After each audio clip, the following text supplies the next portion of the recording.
तो आदाब, नमस्कार, गुड इवनिंग, सत श्री अकाल। एक बार फिर आप तमाम का स्वागत है क्राइम तक की कहानी की इस एपिसोड में। उम्मीद है पूरी फैमिली अच्छी होगी, अपना ख्याल रख रही होगी।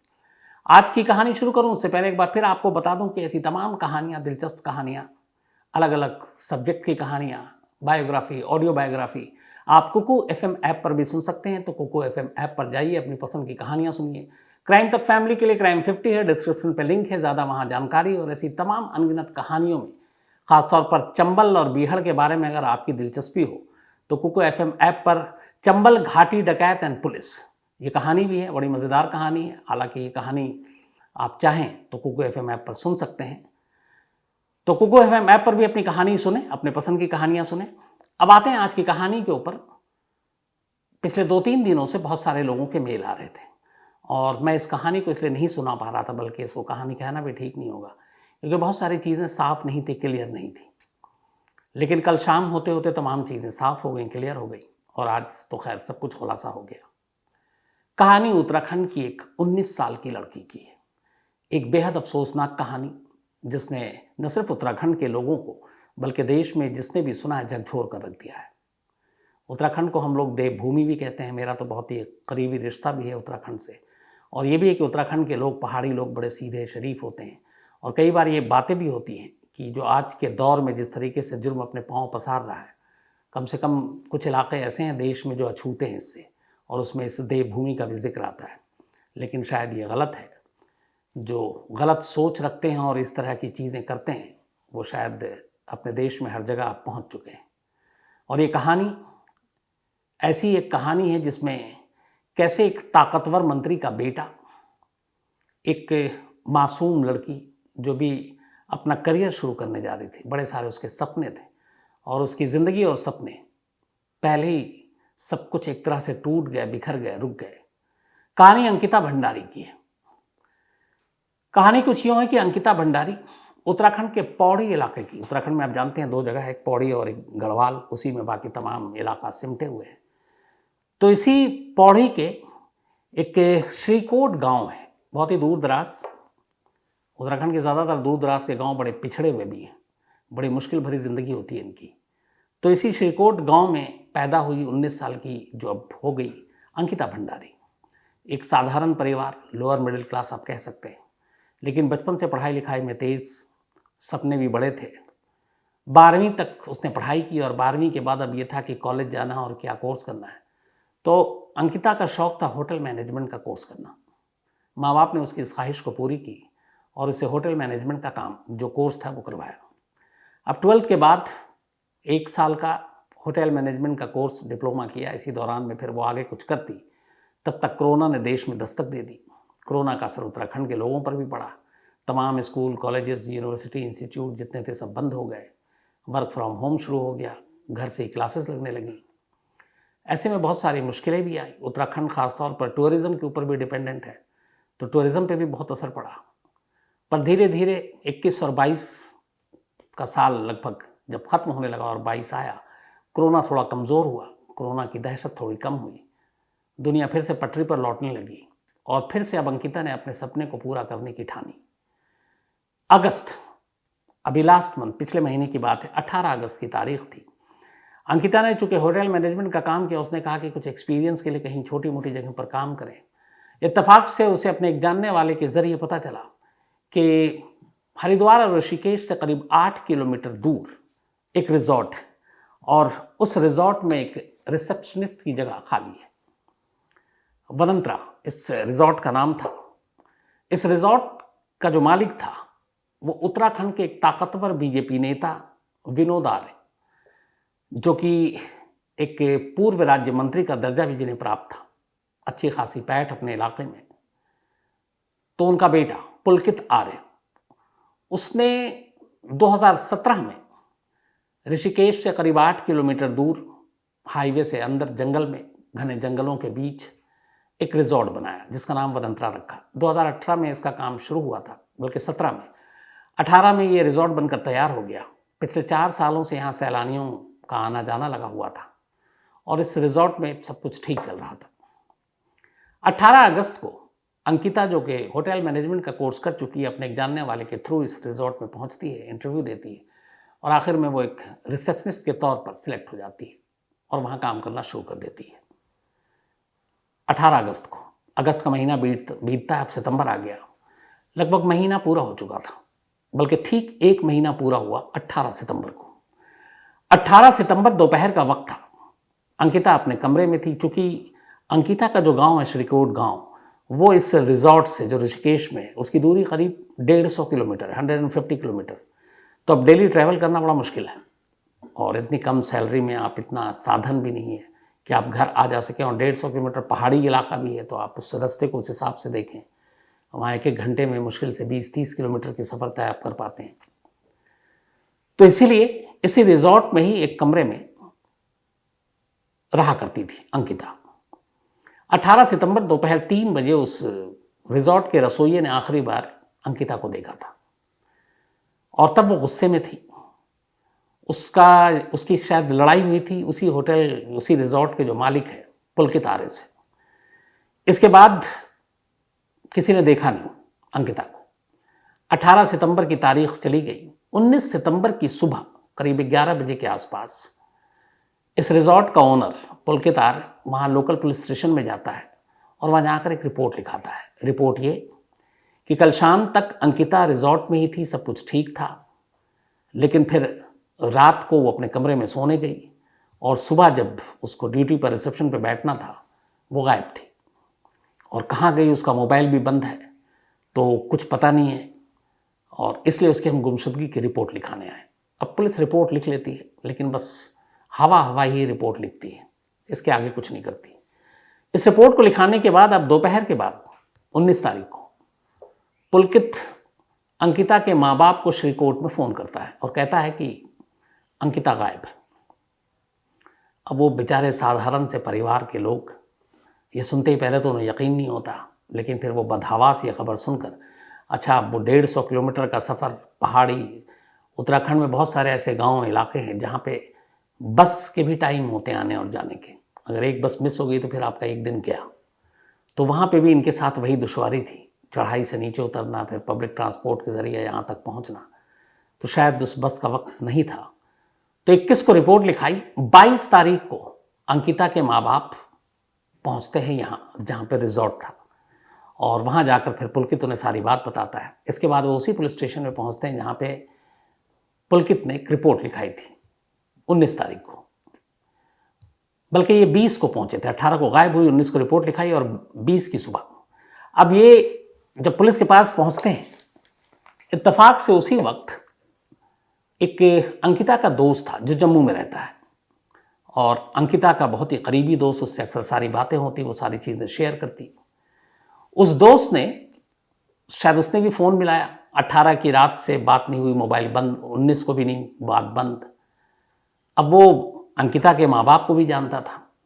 इधर 20 तारीख को अंकिता की तलाश में उसके माँ बाप यहाँ पहुँचते हैं और उसी दौरान उस दोस्त को जम्मू में बैठे हुए ये पता चलता है कि अंकिता गायब है। वो अंकिता के पिता को फ़ोन करता है और बताता है कि मेरी 23 की दोपहर को अंकिता से बल्कि 18 की दोपहर को अंकिता से आखिरी बार बात हुई और वो रो रही थी और उसने कुछ ऐसी चीज़ें बताई हैं। फिर वो कुछ चैट, जो व्हाट्सअप चैट हुआ था दोनों में, उसके शॉर्ट भी भेज देता है।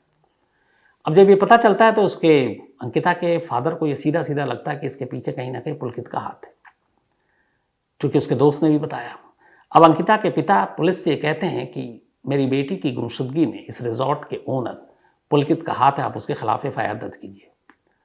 लेकिन क्या मजाल, जो एक ताकतवर नेता के बेटे के खिलाफ उत्तराखंड की पुलिस रिपोर्ट दर्ज करे। वो टरकाती रही। बाप 4 घंटे तक पुलिस स्टेशन के कंपाउंड में खड़ा है, माँ खड़ी है, भाई खड़ा है, पुलिस रिपोर्ट नहीं लिख रही। इस दौरान भी ये चीज़ें वहाँ सोशल मीडिया, लोकल जो वहाँ के MLA, उन लोगों ने मुद्दा उठाया। तो अब नेताजी के बेटे का नाम आया। नेताजी थाने पहुँच गए। थाने पहुँचे और इधर माँ बाप अंकिता के खड़े हुए। पुलिस पूछ नहीं रही, रिपोर्ट लिखना तो दूर की बात है। और उधर आरोपी का पिता जब थाने पहुँचता है तो पुलिस वाले उसके लिए स्पेशल चाय मंगाते हैं, पिलाते हैं, कुर्सी देते हैं, बैठाते हैं, नेताजी की आवभगत करते हैं। अब ये सारी चीज़ें वहाँ के लोकल लोगों के सामने हो रही। उन्हें गुस्सा आता है कि एक लड़की गायब है, उसका माँ बाप उसके यहाँ हैं, परेशान हैं, बुरा हाल है, और पुलिस ढूंढने की बजाय, यहाँ तक रिपोर्ट लिखने की बजाय जिनके ऊपर शक है उनके रिश्तेदारों की खातिर में लगी हुई है। खैर, माँ बाप नाउम्मीद हुए पुलिस से। इसके बाद वो लोग कोई मशवरा देता है कि आप डीएम साहब के पास जाइए, शायद वो मदद करें। अब माँ बाप इलाके के उस रीजन के डीएम के पास पहुँचते हैं। वहाँ जाकर वो बताते हैं हमारी बेटी ऐसे ऐसे खो गई है, गुमशुदगी की रिपोर्ट है, लेकिन मुझे मालूम है जिस रिजॉर्ट में काम करती है उसका मालिक कहीं ना कहीं उसकी गुमशुदगी के पीछे है। डीएम को भी लगता है कि ये मामला थोड़ा सा संवेदनशील है। इसी के बाद वो पुलिस को हुक्म देते हैं कि फ़ौरन इस मामले में कार्रवाई की जाए। डीएम साहब के कहने के बाद अब इनके पिता पुलिस स्टेशन जाते हैं और आखिरकार 22 तारीख को एक मुकदमा दर्ज होता है और उस मुकदमे में अंकिता के पिता बाकायदा पुलकित का नाम लिखाते हैं। लेकिन एफआईआर दर्ज हुई, कार्रवाई कुछ नहीं। अभी तक सोशल मीडिया भी एक्टिव है। अब 23 तारीख आ गई, 23 सितंबर की तारीख। 23 को आखिरकार अभी जब मामला उठा और कुछ नेशनल मीडिया में भी ये खबरें आने लगी तो फिर हंगामा हुआ। इसके बाद मजबूरन, बल्कि इसे मजबूरन ही कहेंगे, उत्तराखंड पुलिस ने पुलकित आर्य को गिरफ्तार कर लिया अंकिता की गुमशुदगी के पीछे हाथ होने के इल्ज़ाम में। गिरफ्तार करने के बाद अब उससे पूछताछ हुई। जब उससे पूछताछ हुई तो ऑलरेडी जो रिजॉर्ट का मैनेजर था वो भी 18 से बल्कि 19 से भागा हुआ था उसे भी पकड़ा। एक और स्टाफ था वो भी भागा हुआ था, उसे भी पकड़ा। अब 3 लोग उत्तराखंड पुलिस के पास थे, रिजॉर्ट का मालिक, मैनेजर और एक स्टाफ। इन तीनों से लंबी पूछताछ हुई। जब सख्ती से पूछताछ हुई तो 23 तारीख की शाम होते होते एक बेहद ही अफसोसनाक खबर सामने आई। इन तीनों ने एक्सेप्ट किया कि 18 सितंबर को ही उन्होंने अंकिता को मार डाला था और अंकिता को जिस तरीके से मारा उसकी पूरी कहानी बताई, जिस वजह से मारी उसकी भी कहानी बताई। तो तीनों आरोपी पुलिस के सामने इकरार जुर्म कर चुके थे, लेकिन वो आधी कहानी सुना रहे थे और वो भी 18 सितंबर की कहानी। कहानी ये थी कि पुलकित ने पुलिस को बताया कि 18 सितंबर की दोपहर को अंकिता के साथ किसी बात पे झगड़ा हुआ। इसके बाद उसका मूड ठीक करने के लिए पुलकित ने यह तय किया कि चलो इसको थोड़ा ऋषिकेश घुमा कर लेकर आते हैं।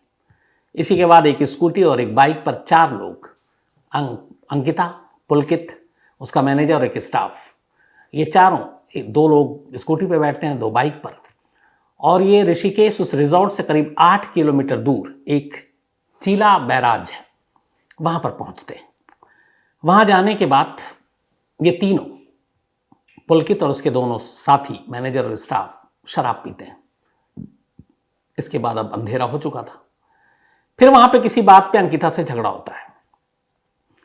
जहाँ पे ये लोग खड़े थे और झगड़ा हो रहा था वहीं पे ये बैराज था। बैराज मतलब एक तरह का बांध जहाँ से पानी छोड़ा या कम किया जाता है, पानी के फ्लो पे कंट्रोल किया जाता है। तो जो पुलकित है उसका कहना है किसी झगड़े के दौरान उसे गुस्सा आया और उसने अंकिता को धक्का दे दिया और अंकिता उस बैराज के पानी में जा गिरी। और ये लोग फिर वापस उसी स्कूटी और बाइक पर लौट आते हैं, अंकिता को पानी में फेंक कर, पलट कर भी नहीं देखते कि वो जिंदा है कि नहीं है, और ये वहाँ से चले आते हैं। अब उत्तराखंड पुलिस के हाथ में एक सीसीटीवी फुटेज लगा है। उसमें रिजॉर्ट से इस बैराज तक आने के दौरान एक जगह कैमरे में 4 लोग दिखाई दे रहे हैं, जो कि स्कूटी 2 और 2 बाइक पे बैठे हैं। लेकिन वापसी में उसी स्कूटी और बाइक पर एक कम हो गया, अब 3 लोग बैठे हुए, अंकिता गायब है।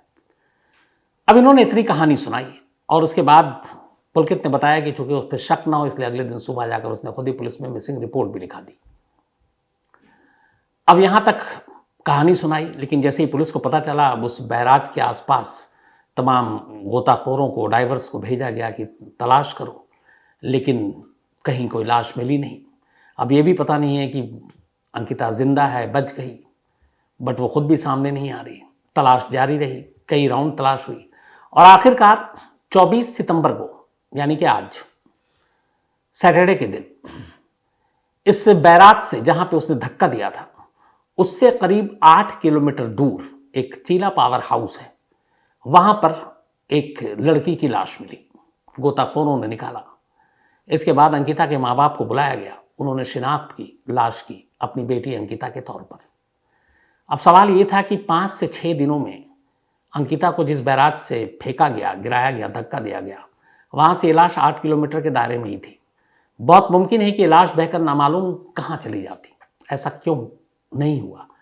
तो लाश कहीं फंस गई थी, अटक गई थी, और इस बांध या बैराज के पानी को रोका गया तो पानी कम हुआ और उसके बाद गोताखोरों को फिर ये लाश मिली और यहीं से कातिल एक तरह से शिकंजे में आया अगर ये लाश बहकर निकल जाती तो क्या पता, कातिलों का दावा तो यही होता कि हमने तो कत्ल ही नहीं किया, कत्ल हुआ है तो पहले लाश लेकर और ढूंढ कर लाओ। ऐसे बहुत सारे केसेस हुए हैं।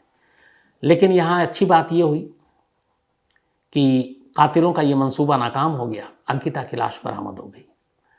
अब कातिल ने आधी कहानी सुनाई, लेकिन वो लगातार यही बताते रहे कि झगड़ा हुआ और उसके बाद हमने धक्का दिया, लेकिन किस बात पे झगड़ा हुआ, क्या हुआ, ये कहानी नहीं बता रहे। लेकिन इधर अंकिता के माँ बाप ने जम्मू में बैठे उस दोस्त से मिले उस ऑडियो कॉल की रिकॉर्डिंग और उस व्हाट्सएप चैट पुलिस को दे दिए थे। और ये दोनों जो चीज़ें थीं ये इशारा कर रही थी कहीं और।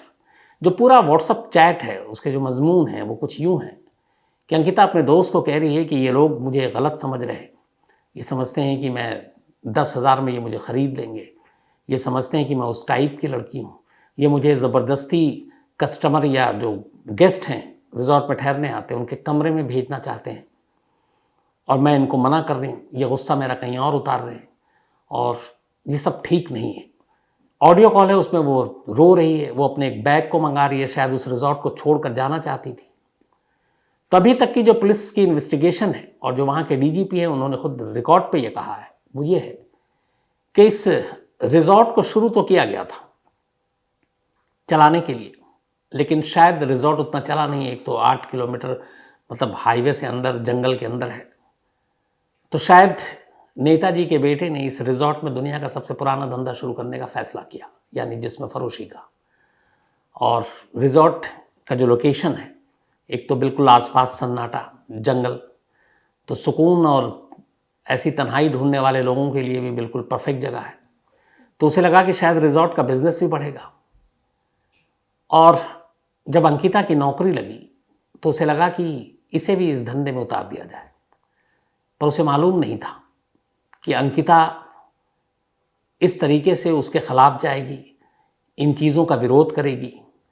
अब वो शायद जा भी सकती थी, लेकिन यहीं पे उसको लगा कि शायद वो अपना मुंह न खोल दे और ये न बता दे कि इस रिजॉर्ट में क्या कुछ होता है। तो ये एक डर था जिसकी वजह से पुलकित ने अंकिता को रास्ते से हटाया। अब पुलिस को इस सारी चीज़ों की तफ्तीश करनी है, लेकिन यहाँ पे खेल देखिए कि ये सारी चीज़ों का खुलासा हुआ, लोगों में तो गुस्सा था ही था। अचानक आज ही 24 तारीख को जब लाश मिलती है, जो उत्तराखंड पुलिस 2 दिन तक अंकिता के माँ बाप को टरकाते रहे, एफआईआर तक नहीं लिखते हैं, जो डीएम के कहने के बाद लिखते हैं, जो आरोपियों के घर वालों, रिश्तेदारों, पिता की मेहमान नवाजी कर रहे हैं, जब ये सारी चीज़ें आई अचानक, वही जो अपना नया आजकल देश में चल रहा है, एक बुलडोज़र भेजा गया और इस रिजॉर्ट को गिरा दिया गया। अब यहाँ पे बेवकूफ़ी ये हुई है कि एक तरफ स्टेट के डीजीपी कह रहे हैं कि इस रिजॉर्ट में इस तरह का धंधा हुआ करता था और ये रिजॉर्ट कहीं ना कहीं इस सारी चीज़ों का उसके अंदर बहुत सारे सबूत होंगे। अगर उस रिजॉर्ट के अंदर आप प्रोस्टिट्यूशन करा रहे हैं या कुछ और करा रहे हैं तो कुछ ना कुछ एविडेंस तो मिलेंगे। क्राइम सीन पर पुलिस गई तक नहीं, रिजॉर्ट यहीं खाली था पिछले 3 दिनों से भी। उसके बाद जब बुलडोज़र चलाया गया तब भी कुछ नहीं, न फॉरेंसिक टीम ने विजिट किया, न पुलिस की टीम ने वहाँ विजिट करने की जहमत उठाई। और एक जहाँ से बहुत सारे आप एविडेंस कलेक्ट कर सकते थे, सबूत, उसको बिना पुलिस की तफ्तीश के ही बुलडोज़र चलाकर गिरा दिया ताकि ये मैसेज जाए कि देखो हम कितना अच्छा काम कर रहे हैं। और ये बेवकूफ़ी का काम था। कम से कम पहले उस रिजॉर्ट की निगरानी होनी चाहिए, वहाँ से सारे फॉरेंसिक एविडेंस कलेक्ट करने चाहिए, जो सबूत है वो हासिल करने चाहिए, उसके बाद बेशक आप उसको मटियामेट कर देते। ऐसा किया नहीं। अब सफाई ये दी है उत्तराखंड सरकार ने कि रिजॉर्ट इलीगल बना हुआ था, गैर कानूनी, इसलिए हमने गिराया। अब यहाँ पे भी सवाल है, 5 साल पहले ये बनना शुरू हुआ, 4 साल से ये रनिंग में था, 4 साल से यहाँ लोग सैलानी आकर ठहर रहे थे, 4 साल तक आपको पता ही नहीं चला कि ये कितना बड़ा ढांचा खड़ा हुआ है, कितना बड़ा रिजॉर्ट है और आप उसको गिरा नहीं सकते हैं। अब जब ये क्राइम हुआ तो आपने आनंद फानंद मुँह से गिरा दिया, तो यहाँ पे भी शक और सवाल खड़े होते हैं। हालांकि जो उत्तराखंड बीजेपी पार्टी है उसने इससे पुलकित के पिता और उसका एक भाई है, उन दोनों को पार्टी से निकाल दिया है। और ये पुलकित शुरू से ही थोड़ा सा आपराधिक प्रवृत्ति का लड़का रहा है। जब कोरोना का टाइम था तब कहते हैं, आपको अमरमणि त्रिपाठी याद हो, मधुमिता शुक्ला हत्याकांड के वजह से यूपी के ये भी एक मंत्री रहे दबंग, जेल में लंबे टाइम तक। तो कहते हैं कि उस कोरोना काल में जब आने जाने पे लोगों की पाबंदी थी तब ये उत्तराखंड की वादियों में घुमाने वाला यही था पुलकित। तो ऐसे कई सारे रिकॉर्ड रहे, लेकिन कुल मिलाकर अफसोसनाक ये है कि एक उत्तराखंड की ही बेटी जो करीब 5 दिन तक गायब रही, उत्तराखंड पुलिस ने जहमत नहीं उठाई वक्त पे रहते हुए कार्रवाई करने की, और माँ बाप चीख चीख कर कह रहे हैं कि उसकी बेटी की गुमशुदगी के पीछे कौन है, उसके साथ क्या हो सकता है, लेकिन कुछ नहीं हुआ। वो तो सोशल मीडिया की आजकल ताकत है, फिर नेशनल मीडिया देर से ही लेकिन कूदी, तो जाकर एक दबाव बना, प्रेशर बना, और उसके बाद ये गिरफ्तारी हुई, एफआईआर दर्ज हुई। लेकिन अभी भी ये मामला ख़त्म नहीं हुआ है, क्योंकि ये याद रखिए कि जिस शख्स को पुलिस ने पकड़ा है वो एक ताकतवर शख्स का बेटा है, जिसकी उत्तराखंड में अच्छी खासी पैठ है। अब हम मीडिया वालों की भी एक आदत होती है कि हम लोग जब कोई खबर होती है तो खूब शोर करते हैं, लगातार दिखाते हैं, लेकिन जैसे ही धीरे धीरे वक्त बीतता हम उसको भूलते जाते हैं, और उसी भूलने की वजह से कई ऐसी कहानियां हैं जो कब पलट जाती हैं किसी को पता ही नहीं चलता। तो अभी तो मामला गर्म है, सब कुछ हो रहा है, सभी मुख्यमंत्री कह रहे हैं हम कड़ी कार्रवाई करेंगे, डीजीपी कह रहे हैं हम नहीं छोड़ेंगे, पिता कह रहा है आरोपी का कि जो सज़ा होनी चाहिए मिलनी चाहिए मिले। लेकिन केस की जब जांच होगी और जब चार्जशीट दाखिल होगी तब असली नीयत और चीज़ें समझ में आएंगी कि क्या इतना ठोस एविडेंस और इतनी सॉलिड चीज़ें पुलिस अपने इन्वेस्टिगेशन में अदालत तक ले जाएगी जिससे इन लोगों को कड़ी सज़ा दिलाई जा सके, या फिर इसके लूपहोल्स को पकड़ करके इसे इतना हल्का कर दिया जाएगा कि ये सब आसानी से बरी हो जाएंगे और किसी को भनक भी नहीं लगेगी, किसी को पता भी नहीं चलेगा कि अंकिता भंडारी के कातिलों का हुआ क्या। तो ऐसा होना नहीं चाहिए, और इसलिए ज़रूरी है कि ऐसे केस पे बारीक से बारीक लोगों की नज़रें होनी चाहिए। तो एक नहायत ही अफसोसनाक ये वारदात, जो एक 19 साल की लड़की, जो शुरू में मैंने कहा जिसने अपनी ज़िंदगी के अभी सपने देखे थे, एक शुरुआत की थी, माँ बाप को कितनी उम्मीदें थी, वो उत्तराखंड से निकलकर होटल मैनेजमेंट और होटल के इस बिज़नेस में अलग अलग बड़े बड़े आलीशान होटलों में काम करने का ख्वाब देख रही थी। बट ये सब कुछ अधूरा रह गया क्योंकि कुछ लोग गलत चीज़ों, गलत रास्तों पे चले थे और वो उसे भी गलत रास्ते पर ले जाने की कोशिश कर रहे थे। तो आज कहानी में इतना ही, लेकिन आपसे वादा है कि इस कहानी पे लगातार मेरी नज़र होगी, इस पूरी इन्वेस्टिगेशन के दौरान भी होगी, चार्जशीट जिस दिन दाखिल होगी उस दिन भी मैं वादा करता हूँ कि इसके ऊपर पूरी नज़र रखूँगा, उसमें क्या कुछ हुआ है आप तक ज़रूर पहुँचाऊँगा ताकि इस केस को इसके अंजाम तक पहुँचाया जा सके। तो आज कहानी में इतना ही, लेकिन कहानी ख़त्म करूँ उससे पहले वही अपना सिलसिला। आज बंशी खिमजी सांगर, इनका जन्मदिन है, तो हैप्पी बर्थडे बंशी। और ये राजेश खिमजी की बहन है। साथ ही शर्मिष्ठा बेन का भी आज बर्थडे है, तो हैप्पी बर्थडे शर्मिष्ठा जी। और विजय सोवरा ने भेजा है। इसके अलावा प्रियांशु, इनका कल जन्मदिन है, कल संडे कहानी होती नहीं, तो हैप्पी बर्थडे प्रियांशु एडवांस में। और कुमार निशान, बल्कि कुमार निशात, इन्होंने भेजा, इनकी पत्नी है और ये जॉर्जिया यूएस से भेजा इन्होंने। स्नेहा दास का भी जन्मदिन है, तो हैप्पी बर्थडे स्नेहा, अनमोल ने भेजा है। इसके अलावा संस्कृति या फिर स्मृति, इनका भी बर्थडे है, तो हैप्पी बर्थडे संस्कृति या स्मृति, अंकुर ने भेजा है। इसके अलावा नीतीश कुमार बरेली से, इनका भी आज जन्मदिन है, हैप्पी बर्थडे नीतीश। सुभाष कुमार पांडे जी, 22 तारीख को था, बिलेटेड हैप्पी बर्थडे, भूल गया मैं। अभिमन्यु पांडे जी ने भेजा है, and thank you so much आपके मेल के लिए। इसके अलावा जानकी जी का भी आज जन्मदिन है, तो हैप्पी बर्थडे जानकी जी। और श्रीकांत, सुनीता और आराध्य ने भेजा है। इसके अलावा शहजान समीर शेख, इनका भी आज बर्थडे है, तो हैप्पी बर्थडे शहजान। और समीर आर शेख ने भेजा, उनके बेटे हैं। साथ ही अतराई दत्ता, इनका भी आज बर्थडे है, तो हैप्पी बर्थडे अतराई। और आशीष सिंह ने भेजा है। आमिया बिधुरी का भी आज जन्मदिन है, तो हैप्पी बर्थडे आमिया जी। और सौरभ वाशनी ने भेजा, इनकी पत्नी है। इन्होंने ये भी लिखा है कि सर अब इतनी कहानियाँ सुनता हूँ कि बीवी ने धमकी दी है कि डिवोर्स दे देंगे, तो ऐसा मत कीजिए, बीवी की भी बातें माना कीजिए, और कहानी जब फ्री हो या कोई काम ना हो तभी सुना कीजिए, ताकि बात तलाक तक ना जाए। इसके अलावा नेहा का भी आज जन्मदिन है, तो हैप्पी बर्थडे नेहा। और हैरी की वाइफ हैं ये। अरमान जाट, इनका भी आज बर्थडे है, तो हैप्पी बर्थडे अरमान। और पीनू ने भेजा है हिसार से। साथ ही प्रियंका, बल्कि सॉरी प्रियांश, इनका जन्मदिन कल है 25 को, तो एडवांस में हैप्पी बर्थडे प्रियांश। और ये अमिता बेन और अजय भाई गोयानी के बेटे हैं। इसके अलावा विश्वा, राजीबाई और लक्ष्मी बेन जी ने ये भेजा है। साथ ही आप में से बहुत सारे लोगों ने, जिसमें पंकज दास, सतपाल कठैत, गणेश रावत, अंशुल गुप्ता, विपुल बर्तवाल, हेमंत अजाबे, इसके अलावा दीपक सिंह, अधिकारी नरेंद्र सिंह नेगी, शुभम सिंह और कौशल पटेल अंकिता की कहानी के लिए आपने कहा था। जानवी पांडे जी ने भी कहानी की फरमाइश की है। इसके अलावा एफी ने कहानी की फरमाइश की, अखिलेश दुबे जी ने भी कहानी की मांग की है, निशा सिंह सितारे थैंक यू सो मच आपके मेल के लिए, अर्पणा संधू ये कनाडा से हैं और एक कहानी की इन्होंने फरमाइश की है। इसके अलावा नुजहत कौसर जी ने भी एक कहानी की फरमाइश की है, राजेश बदगोती जी ने भी एक कहानी की फरमाइश की है और ये बीमार भी हैं तो जल्दी आप अच्छे हो जाइए। थैंक यू सो मच आपके मेल के लिए राजेश। जुबैर शेख और अकबर नगर अमरावती से है ये। तो आप तमाम लोगों का शुक्रिया। अब आपसे मुलाकात होगी मंडे को रात 9 बजे किसी नई कहानी के साथ। तब तक अपना ख्याल रखिएगा। Thank you very much.